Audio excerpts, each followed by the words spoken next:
Today's focus is the nonprofit of the year. Find out which nonprofit came out ahead. Coming up next on Carolina People.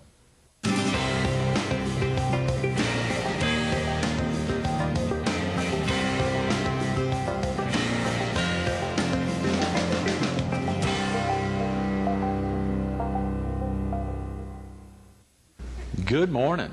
Welcome to Carolina People. This morning we're at the Fox 43 studio. We're focused on the 2004 Nonprofit of the Year, the Myrtle Beach Women's Club, and we're visiting with its president, Jackie Vereen. Good morning, Jackie. Good morning. Thank you for having me. Thank you so much for coming in. It is so exciting to have the opportunity to highlight the Nonprofit of the Year. We're very excited in the club. Everybody is ecstatic. We don't know how to act, really. We're just, it's a great honor. It really is. It is a big deal when you think about 750,000 nonprofits in America, and of course only one can be Nonprofit of the Year. Everyone, I guess, there could be lots of nonprofits of the year as voted on by different groups, but truly only one has the opportunity to take advantage of some of the things you all are able to take advantage of with this winning recognition. This is true. This is true. We've done a lot of great things in the community, and we hope to do more. Yeah. Looking forward to it. Share with the viewers, before we get into the club, a little bit about yourself, Jackie. You originally from the area? I am a Myrtle Beach native. Oh, come on. I am truly. Born and bred? Born and bred here. Wow. And I actually married another native. Oh, no. From North Myrtle Beach.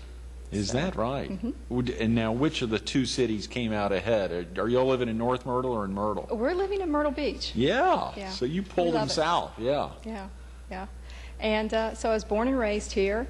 I went off for a couple of years to go off to college and came back, and I have the sand in my shoes and can't get them out. Yeah. So I love it in this area. It's great. Do you still have family in the area, Jackie? I do. Every one of my family lives here. Really? Parents, brothers, sisters? I am an only child, so I don't have to worry about that. Yeah. But my parents both live here, and my husband's parents live here also. All of his family. Is that right? Does he have brothers and sisters? He has one brother and one sister. Okay, golly. So a little larger family up in North Myrtle. And you haven't gotten them to move south yet? No, they haven't converted yet. Yeah, that's right. Over time, you'll get them. That's exciting. Of course, the Myrtle Beach Women's Club, reading a little bit about them earlier this morning and last night, to see y'all founding as part of the National Federation of Women's Clubs back in 1966, and then at 25 years later breaking off and setting up the own club. That's correct.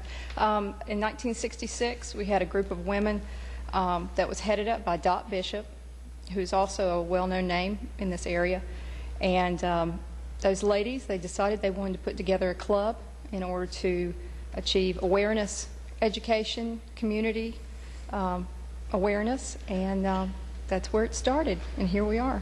I saw that in the home of Mrs. George Bishop, 21 women. Very exciting to think back then, and of course y'all's levels, you maintain a very strong membership. What are some of the requirements for membership, Jackie? Well, you do have to live in the area, of course. We only accept 40 members. 40. We do have a cutoff. We do have some sustaining members. We have honorary members. And regular active members. So the associate members would be active members? Yes. Okay. They are. They are. And we meet once a month. Right. And we have a great time. We really do. Not only do we work, but we have a good time with each other. That's right. So meeting once a month, and you've got an active board of directors, or how is the board set up there? We have 7 elected members. Okay. And then we have 6 other committees under that. And great bunch of women. Oh, yeah. Are the 7 elected by the 40 or by the 40 plus the honorary and the sustaining members? Is everyone involved in that, or? Pretty much. Okay. Pretty much. The 40 vote on this majority. Right. Is the majority. Right. And now, do y'all where do y'all have those meetings on a monthly basis? Do you rotate to members' homes, or do you have them at clubs, or does it matter? It really doesn't matter. We have had them at each other's houses. Currently, we've been at the Caravel at the Santa Maria room, but we kind of bounce around. We do. And Yeah, so there's really no particular designation. Of course, to think in almost 40 years now, the recognition. What about the National Federation of Women's Clubs? They've obviously been around a long time. Are there some other women's clubs or women's clubs within that you're aware of? Any others in the Horry County, for instance? The only other one that I'm aware of is North Myrtle Beach. I believe they have a women's club up there. But that's the only one. And they're part of that National Federation? I believe they are. I believe they are. We have been, we left Federation back in 1991. Right. And it's just a little bit different. Sure. How long have you been a member of the club, Jackie? I've been a member 10 years. Is that right? Great. Right at a decade now. And how long have you served as president? This is my first year. Are they normally just one-year terms? Usually they have been 1 year. Some have been in 2 years. Okay, sure. And of course, to see, I guess it was 2 weeks ago, you all were here on right before the Best of the Year was announced on February 3rd, the week before. A number of the club members were visiting the Myrtle Beach Herald with the check presentation, which was very exciting, of course. And the nonprofit of the year was voted on by subscribers of the Myrtle Beach Herald. Is that correct? That is correct. And we really appreciate all the subscribers that did vote for us. Oh yeah, there were a heck of a lot. You know, it's fascinating. Of course, I was involved in reviewing a lot of the ballots, but it's fascinating seeing the incredible number of nonprofit groups that were voted on. More than 35 different groups voted on, a lot at very large levels. I'd love to be able to share with folks how many of the folks were, how many of the different groups were receiving pretty substantial numbers of votes. There were quite a few groups right on the heels of the Myrtle Beach Women's Club, but obviously y'all got a heck of a lot of club members and other folks in the community that recognize what y'all do to get out and vote for you. Well, we really do have a great reputation in the community. We do a lot for a lot of different other organizations also. We've not only we have an annual bash each year. That is our main fundraiser. Most of the proceeds we earmark for a particular use. We started this in 1991 with the first bash. It was called the Trash Bash. Right. And that funded the recycling center for the city of Myrtle Beach. And so every year we've tried to designate the different bashes to go to a different fund. And you use the word bash in all of them? Yes, we've kind of stuck with it. Yeah. And everybody has kind of gotten used to it, so it works. The Boca Bash, the celebrity, there have been tons of different names I saw in reviewing the... We've had the Trash Bash, we've had the Mask Bash, Safari Bash, what else? Barefoot and Bash, the Heart Bash, which we gave money to the American Heart Association. Right. And, gosh, there's countless. Last year, y'all you were involved, instrumental in opening the Coastal Grand Mall. This is correct. And do y'all always have these on Tuesday nights? No, in the past we've usually had them on Saturdays. But last year was an exception. It's the first time we had ever done anything on Tuesday night, and it was such a great success, we just decided to try it again this year. Take advantage of Tuesday. So this is the event coming up on Tuesday, March 15th. This is correct. An artsy affair. An artsy affair at 2001. It's from 6:30 until 9:30. There will be hors d'oeuvres, beer and wine, and we're celebrating the arts. We will have representation from the musical art, food art, and then art, which is basically painters or all different types of arts will be represented there. Now, will you all be auctioning, having a silent or a live auction that night? Is that indicative of the evening normally to raise funds? Right. We do have a silent auction. We will also be doing a raffle that night. And there'll be a couple other things going on. It's a surprise. You want to keep a lot of things under wraps. That's right. You got to come see it. So now the only folks who know what's actually going to happen that night are the 40 Myrtle Beach Women's Club members and some of the volunteers that you have intimately involved. That's right. That's right. And we'd love to have you. We do have a hotline that you can call. The number is 477-9755. That is a pager that we have. And you key in your telephone number, and we will give you a call soon. Great. We try to do it within 24 hours. 843-477-9755. Correct. Of course, folks can probably learn a little bit about this and catch that pager number at nonprofitoftheyear.com Right. or MyrtleBeachWomansClub.com. The opportunity has been thrilling to see how y'all have promoted so many other amazing charities in the area. And just last 2 weeks ago here in Joanne, was it Crumpler or Joanne I believe Crumpler. y'all's treasurer or secretary, actually talking about so many charities that y'all support as she was reviewing the checks that y'all had been sending out to an incredible number of groups. Right. Last year with the gala at the Coastal Grand Mall, were able to give $18,000 to the March of Dimes. Come on. $18,000. Golly. That's a lot of money. That's tremendous. And in the past, of course, we haven't raised that much before, but we've given to the Rape Crisis Center, Horry County Shelter Home, CASA, Miracle League, Friendship Home, Humane Society, and we've even done Make-A-Wish. We gave money to Make-A-Wish this year in order to buy a special chair for a local young lady here in Horry County. And 2 years ago, we raised enough money to buy the first drug dog for the city of Myrtle Beach. The K-9 police unit. The K-9 police unit. I think I saw some pictures of some club members hanging out with that drug dog at when y'all presented the funds to enable that purchase. Correct. Been, So we've given a lot of money to different organizations. It's not designated to any one. We try to pick a different organization each year. how do y'all make those decisions? That's all on majority voting within the membership? Correct. We kind of bounce ideas off each other, and whatever sticks, Sure. that's what we go with. So many desired charitable groups in the area, so many folks needing funding. And of course, someone mentioned at the check presentation 2 weeks ago the kind of a phrase of a mini United Way. I mean, that effort, of course, not to take anything away from the United Way. Julie Kopnicki was with us earlier this week on Monday, who is one of their folks here locally, talking about their amazing campaign to raise $1,400,000. But when they raise funds, they do much like y'all do, reinvest them in other local charities. That's right. And you have to give back to your community. They give a lot to us, and so we want to give back to them. Truly. Let's talk a little bit about, Jackie, about some of the other activities that are going on a sustaining basis. I think there's am I correct, there's a garden up at 5400 North Ocean Boulevard?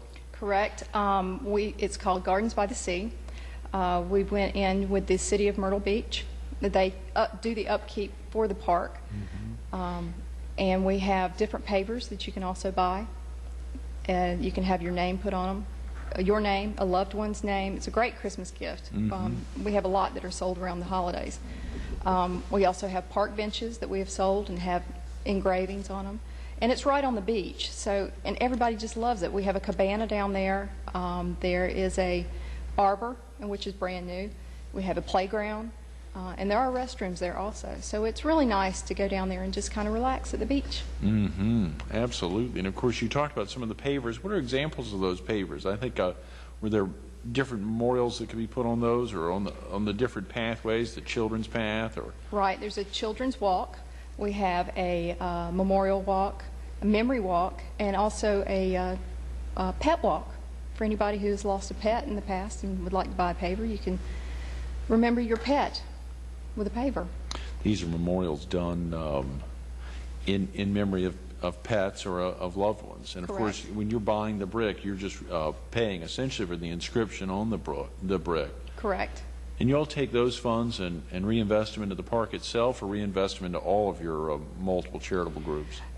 Most of the money goes into the charitable groups. A portion of it does go to upkeep of the park a little bit, but the majority of it goes back into the community. Do we all also set up scholarships on a regular basis, both traditional and non-traditional students, Jackie? We do. Twice a year we have scholarships that we advertise out to the public. We give 2 scholarships away to someone that's participating in college, and then 1 to a high school student that will be going to college the next year. Great. Okay. And those have been going on how long? Excuse me. Go ahead. Those have been going on ever since I've been in the club, honestly. Like this past year, we gave away over $6,000 worth in scholarships alone. Is that right? To the two students plus the high school student. Correct. Wow, that's fantastic. I don't think I knew that they were that large. Right. And y'all go about making those decisions as it relates to scholarships. You must have a lot. How do people learn about those scholarship opportunities? Well, we have an education committee, and she will go in, like in the summertime, and advertise through different resources. And of course, we have a lot of people that put in applications, and they have to go through a screening process. We do interviews, and or the scholarship committee does the interviews, and they pick 3 people. Now, of course, and earlier you talked about the annual bash. What are some of the other fundraisers that you all have during the year?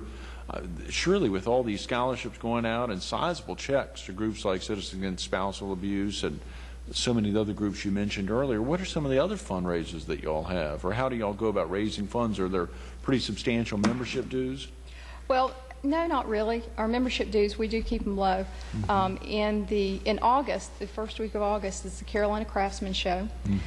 They ask us each year to come out to stamp hands at the door, or take up tickets, or sometimes we have to booth sit. Like some of the vendors need to go to the restroom or something like that, so we will go sit in their booths. And in return, the people that put on the Carolina Craftsman Show donate a certain amount of money to us each year. So we do have that much. And then sometimes during Christmas and Mother's Day, we do raffles. And then we generate some money, like before, from the park. Right, sure. But the majority of our monies do come from our bashes. And the big bash, of course, on March 15th, Tuesday night, that's from 6:30 to 9:30. And the recipients of that, you talked about the folks the different art aspects that are making the event that it's going to be that night. Who will be the recipients of funds that evening? The Waccamaw Arts and Crafts Guild will be the recipient this year.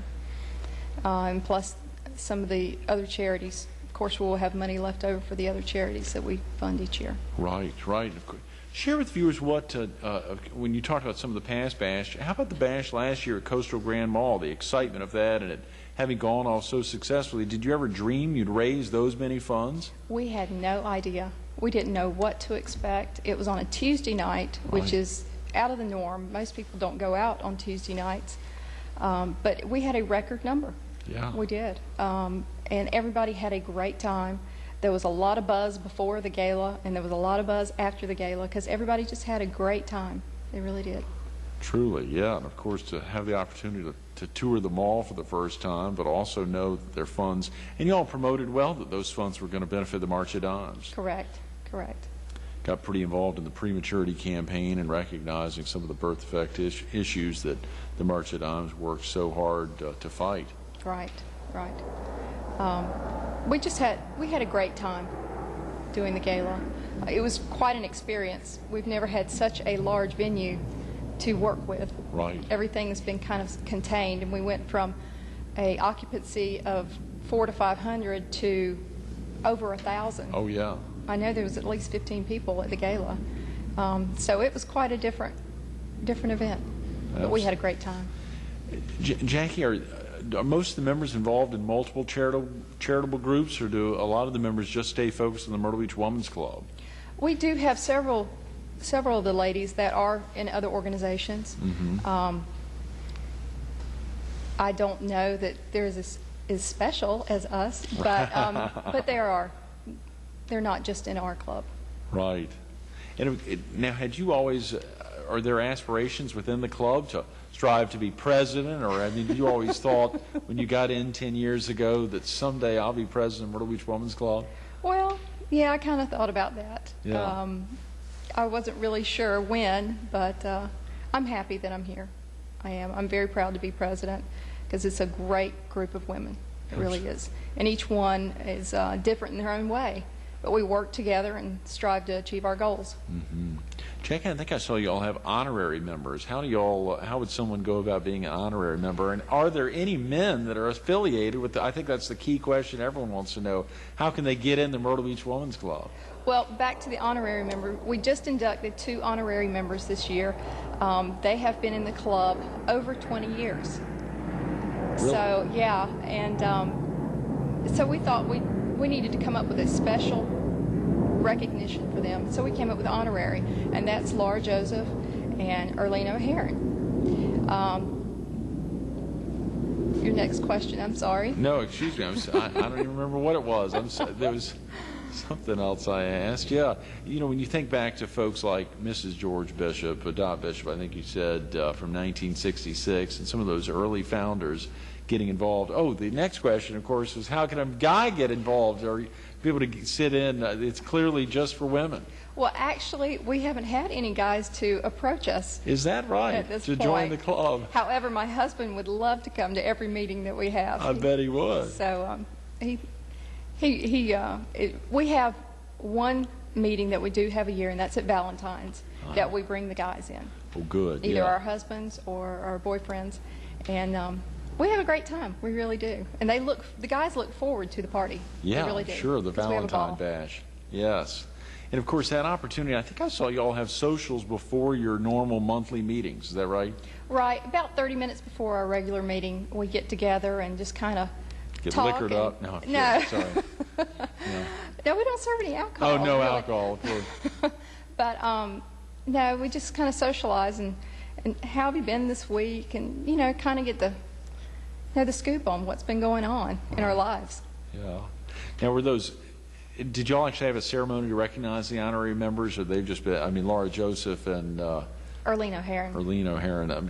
Did y'all have a big ceremony to recognize them, or was that kind of hush-hush? No, we had a little ceremony, and we gave them a little angel.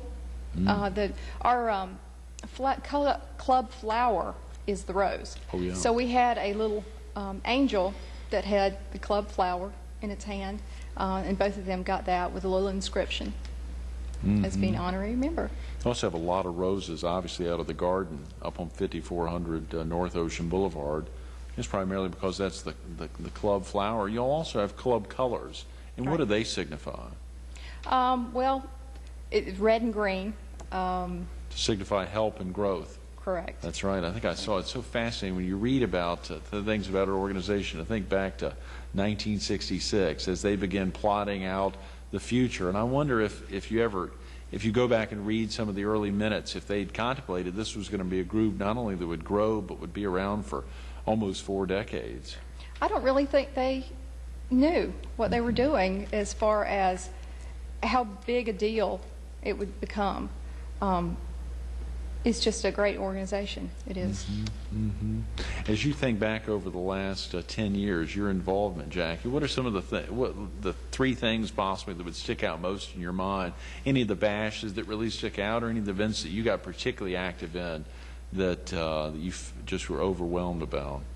Well, the bashes are always great, but it's when we give back to the community. We help during the holidays, during Thanksgiving and Christmas. We have resources where we pick several families in the community that we give dinners to, either food to cook for Thanksgiving dinner or Christmas, or even Christmas gifts for some people that cannot afford them. That is really a moving type of thing. Not only the ladies in the club, they love to go out and shop for the Christmas families. It's just a joy to be able to bring that much joy to someone else that cannot afford it. Probably a real central part of y'all's Christmases are made in helping others who, as I think I saw on your website, fall through the cracks. Correct. There was that experience back in 1989 when Hurricane Hugo hit and McClellanville was slammed so heavily, and I believe that was before you joined the club. Right. But much of the activity of the club members at that time, am I correct, were heading down to McClellanville? From what I understand, they packed up, went down there and helped with the cleanup effort after Hurricane Hugo. It's really rewarding to get out there and do your shirt sleeve up and pitch in and help in any way possible. It's a good feeling. How would it, lastly, if a viewer was interested in learning more about the Myrtle Beach Women's Club, calling the phone number you'd given for or the pager that you provide, would that be the best way someone could learn about? That would be the best way. Yeah, that would be the best way, and we'll be glad to get someone to contact you and give you a little bit more information. And an application. We do have an application that you have to fill out, and we have a club history on the back side of it also, so you can kind of figure out what we're all about. Great. Jackie, thanks so much for being with us this morning. Congratulations on being voted Nonprofit of the Year.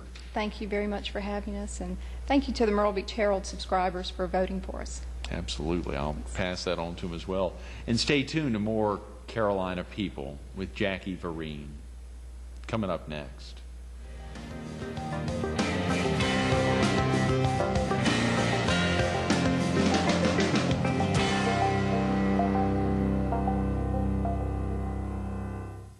Promoting educational, social, and civic responsibility first in Myrtle Beach, then in our state, then in our country, and then in the world. The recognition, the purpose of the organization today is the same as it was back in October 1966 when 21 women got together at the home of Mrs. George Bishop and recognized the need. At that time, it was hooking up with the Federated Association of Women's Clubs. In 1991, they broke off and decided they could do it on their own. They've learned a lot over the last 25 years. We can make a real difference in the community, they said, and think it's grown and grown, but they keep a sustaining membership level at 40. They continue to make an impact. $18,000 going to the March of Dimes alone last year, and if you think that's where it stopped, you're crazy. They cut checks to incredible numbers of nonprofit groups in the area, to charitable organizations that need them from the top down, scholarships set up for college students and high school students, the opportunity to make a difference at Christmas time and at times of the year when folks may need funds the most. I don't know if you noticed Jackie getting emotional thinking about that opportunity to make a difference in folks' lives. If you've been sitting here the last 30 minutes, you'd know why the Myrtle Beach Women's Club has been voted Nonprofit of the Year by subscribers of the Myrtle Beach Herald. Heck of a lot of charitable groups could be recognized that way, but only one could win it. Jackie Vereen, thanks for being with us. Thank you.